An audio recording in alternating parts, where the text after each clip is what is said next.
Some trips you take to get away. Others remind you of what really matters. We did it. We sold our home. Bringing our 2 dogs with us, we packed up everything and started our journey to RV life. Still figuring it out as we go. Hey, I'm Mike, and this is Cozy Camper Chronicles, our journey to RV life. Told one stop, one lesson, and one unexpected moment at a time. It's not always smooth, it's not always pretty, but it's real life on the road, or in this case, in the road and in the air. Let's get into it. So, our journey started on Mother's Day. Jan and I were heading out, flying from Florida to Minneapolis, Minnesota. We landed around 9 p.m. And man, that was a long day of travel. We took off from Destin at 6:30 p.m. It was a bright, sunny day and 82 degrees. It was a 3-hour flight and we got to watch the sunset slowly sink into the horizon. Getting to watch a sunset at over 1,000 feet is pretty cool. We landed at 9:30 at night, grabbed our bags, and waited just a few minutes for our daughter to pick us up so we could continue our journey to Ely, which was another 4-hour drive. We didn't arrive in Ely until about 2:30 in the morning and quickly fell asleep. The sun rose way too quickly and day 2 started. This trip was different not just because we weren't in Cozy Cruiser, but because this trip had a different purpose. Our daughter was graduating from Vermilion Community College, and moments like that just kind of hit different. When you start thinking about all those years, the milestones, and everything that led up to that moment. And now we are here at Veterans on the Lake, getting ready to watch her walk the stage. But before graduation, we had some time to go exploring, seeing nature, and visiting Duluth and some waterfalls. So we hijacked our daughter's van and headed out. In Duluth, we stopped at Canal Park. We saw the Determined Mariner and walked up to the North Pier Lighthouse. We stared at the magnitude of Lake Superior, but because the temperature was a whopping 38 degrees, our Floridian bodies were getting pretty chilly. So we went inside the Lake Superior Maritime Visitor Center. Inside, we read about the history and importance of Duluth on maritime shipping. Jan even tried her hand at the helm, but determined she was too short to be a mariner. Our next stop, we decided to stop at Gooseberry Falls State Park, about 30 minutes north of Duluth. And honestly, it turned out to be one of those unexpected little highlights of the trip. We parked, stepped out of the van, and right away you could feel the difference in the air. Cool, crisp, definitely not Florida weather. From there, we started walking up towards the visitor center. And what I liked about it was how peaceful everything felt.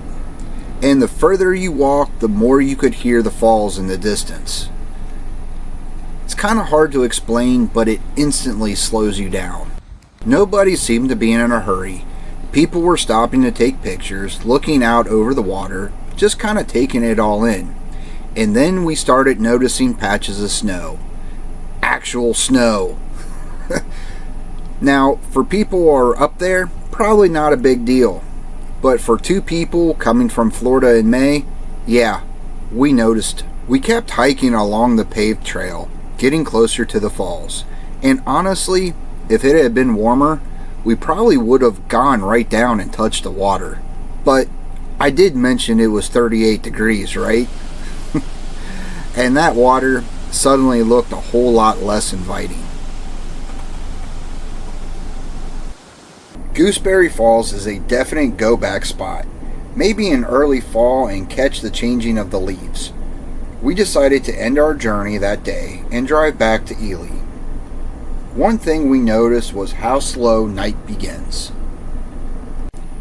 The next day, after saying hello to the deer, we continued our journey north towards Grand Portage National Monument and Grand Portage State Park. But along the way, we made a stop at Grand Marais, mostly for gas at first. But once we got there, we decided to slow down a bit. And honestly, it's one of those towns that immediately has a certain feel to it. A small town, right on the water, relaxed, and full of character. We walked down to the nearby bay and got to see the lighthouses protecting the harbor. And standing there looking out over Lake Superior, you really start to understand just how massive this lake really is. I mean, it doesn't even feel like a lake. It feels more like you're standing next to an ocean. Now, remember earlier when I said it was 38 degrees? Yeah, that became a very real point at this time.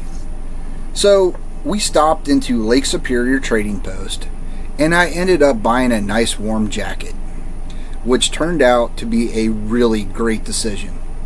Thanks, Jan. And before getting back on the road, we stopped for a late breakfast at Blue Water Cafe. And after warming up a bit, we got back on the road, continuing north towards Grand Portage. After driving past a few more snow piles, we arrived at Grand Portage National Monument Heritage Center. Inside is a small but cool display exploring the partnership of the Native Americans and the Northwest Company during the North American fur trade. The title National Monument is a bit deceiving. There is no monument. It is more of a place that preserves 710 acres, which includes a historic depot and the site of Fort Charlotte and lots of walking paths. Unfortunately, the depot was not open yet for the season. From the National Monument, it was a hop, skip, and a 15-minute car ride to Grand Portage State Park that borders Canada. We got to take in the natural wonder of Minnesota's tallest waterfall, High Falls. We went to the 2 of the 3 viewing decks and were simply amazed. We even got misted on. After visiting the falls, we went into the Grand Portage Welcome Center. Inside, there are interpretive displays providing an introduction to the culture and traditions of Grand Portage Native peoples. We honestly can't wait to go back, as we feel like we missed so much just doing a day trip. Then Wednesday comes, graduation day, and no matter how prepared you think you are, it still hits you, watching your child walk across that stage. It's one of those moments you just don't forget. The pride, excitement, maybe even a little emotion, because it's not just about that day. It's about everything that led up to it. And just like that, it's time to head back. Thursday, we left Ely and started our drive back to Pensacola. And road trips like that, they give you time to think about where you've been and what you've experienced. What's next? And if there's one thing this trip reminded me, it's that the journey doesn't always have to look the same. Sometimes it's in an RV. Sometimes it's in a car. Sometimes it's on a plane. But what matters most is the moments along the way. Okay, everyone, I think this is a good place to park it for the night. Thanks for hanging out with us. It really means a lot. In our next Chronicle, we get to answer some of your questions. So come on the journey with us, and we'll see you next time.